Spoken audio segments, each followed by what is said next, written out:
আপনাদের সামনে আবার একটা নতুন ভিডিও নিয়ে উপস্থিত হলাম।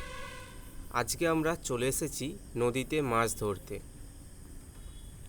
আজকের ভিডিওর মাধ্যমে আপনাদের সামনে নদীতে মাছ ধরার কিছু পদ্ধতি নিয়ে আলোচনা করব। আর সারাদিন আমাদের নদীতে মাছ ধরা কেমন কাটলো সেইটা ভিডিওর মাধ্যমে দেখতে পাবেন। আমরা যখন মাছ ধরতে আসি খুব সকালবেলাতেই চলে আসি, যাতে মাছের আনাগোনা বুঝতে পারি, মাছের ঘাইগুলো দিচ্ছে সেটা যাতে দেখতে পাই। তো প্রথমে আমরা এসেই কি করি, আগে চারটা করে নিই। চার হিসাবে আমরা যেটা দিয়েছি মিষ্টি চার ব্যবহার করেছি, আর তার সঙ্গে হাঁড়িয়া। এভাবেই আমাদের চার ফেলা হয়ে গেছে।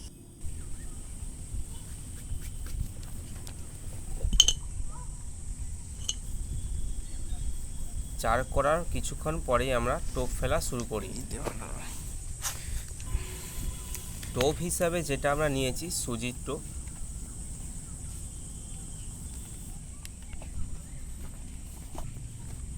যেহেতু আমরা চারেতে হাঁড়িয়া দিয়েছি, তাই আমরা টোপেতেও হাঁড়িয়া দেব। অনেকে কি করে, চারেতে এক রকমের নেশার জিনিস দেয়, টোপেতে এক ধরনের নেশার জিনিস দেয়, সেই কারণে মাছ অনেক সময় খায় না। সেরকম করলে হবে না। টোপেতে যেটা দিচ্ছেন চারেতেও সেটাই দিতে হবে।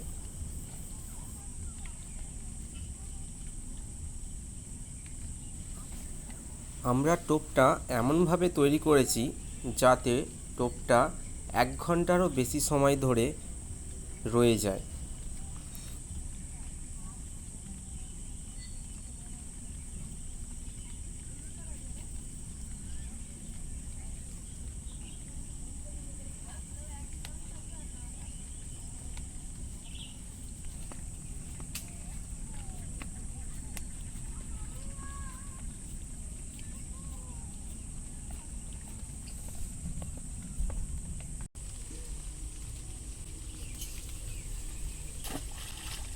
মাছ ধরা সম্বন্ধীয় আরও নতুন নতুন ভিডিও পেতে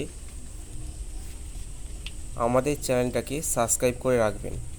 আর ভিডিওটা ভালো লাগলে অবশ্যই একটা লাইক দিয়ে দিবেন।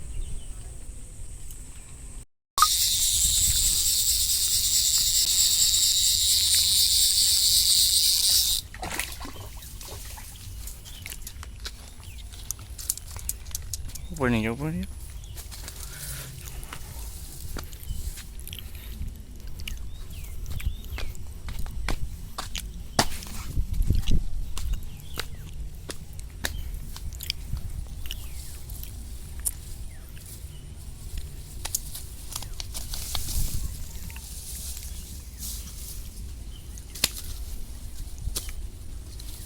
দেখো, আমাদের মাছ ধরে উঠতে সন্ধে হয়ে গেছে, তাই সেখানে আর ভিডিও করা হয়নি। ঘরে এসেই ভিডিওটা করা হয়েছে। কালবোস মাছগুলো 400-450 করে ছিল। আবার নতুন ভিডিও নিয়ে আপনাদের সামনে আমি উপস্থিত হব।